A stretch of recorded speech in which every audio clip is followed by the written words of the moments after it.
मेरे माता पिता हाई लगे हैं, मैंने बाजार में नौकरी की है, लेकिन इस भारतीय जनता पार्टी ने मोदी के डोल देता हूँ चरणों में।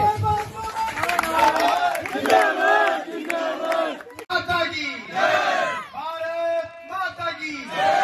बम्बोरी कला के सभी मतदाता बंधु, मेरे देव तुल्य कार्यकर्ता बंधु, मैं आप सभी के बीच में आकर आप सभी के डोल देता हूँ, नमन करता हूँ, प्रणाम करता हूँ।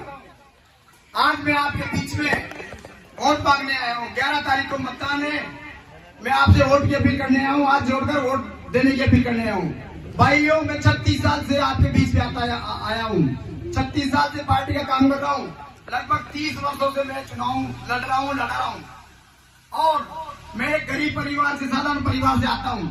मेरे माता पिता हाई लगे हैं, मैंने बाजार में नौकरी की है, लेकिन इस भारतीय जनता पार्टी ने मेरे ऊपर इतना बड़ा एहसान कर दिया है। ये भारतीय जनता पार्टी जो करती है वो करती है भाइयों। एक चाय बनाने वाले को देश का प्रधानमंत्री बना देती है और एक गाली लगने वाले बेटे, किसान के बेटे को विदाई का टिकट देकर ये बता दिया है कि भारतीय जनता पार्टी गरीबों की, सबको साथ लेकर चलने वाली पार्टी है। भाइयों, मैं गरीब परिवार से होने के नाते आप सभी के सिर में ढोक देता हूँ और आपसे आशीर्वाद मांगता हूँ कि आप मुझे, निश्चित तौर पर गरीब होने के नाते आपके बीच में बैठने वाला व्यक्ति हूँ, मैं कोई ऊपर करोड़पति अरबपति बाप की औलाद नहीं हूँ, मैं तुम्हारे जैसा साधारण परिवार का आदमी हूँ। वर्षों से मांग चली आ रही थी, भाई स्थानीय हो, स्थानीय हो, स्थानीय हो। इस बार भारतीय जनता पार्टी ने वो मांग भी पूरी कर दी है। मैं यहाँ का स्थानीय भी हूँ और मेरा ससुराल भी यही पास में ही मांगरोल में है, मेरा ससुराल भी यही है, मैं भी यही करने वाला हूँ। तो मैं कहीं बाहर से नहीं आ पाया हूँ, आपके बीच का हूँ। आप जब भी मुझे पुकारेंगे मैं आपके बीच में खड़ा मिलूंगा। विकास की बात है, आपकी पीएससी की मामला है, मैं निश्चित तौर पर उनको और गौशाला का जो भी यहाँ अधूरे काम पड़े उनको पूरा करने की कोशिश करूंगा।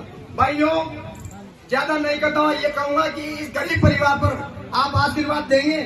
चुनाव का समय है, भाषण देने का भी ज्यादा वक्त नहीं है मेरे पास, लेकिन भारतीय जनता पार्टी की जब महारानी साहब वसुंधरा राजे की सरकार थी, आपको पता है करोड़ों रुपए के, हजारों करोड़ रुपए के यहाँ विकास कार्य हुए थे। उस टाइम प्रफुल्ल जी सैनी हमारे कृषि मंत्री थे, उनके टाइम में कृषि उपज मंडी के माध्यम से, गौरव पथ के माध्यम से सभी प्रकार से हमारे गांव में विकास हुआ।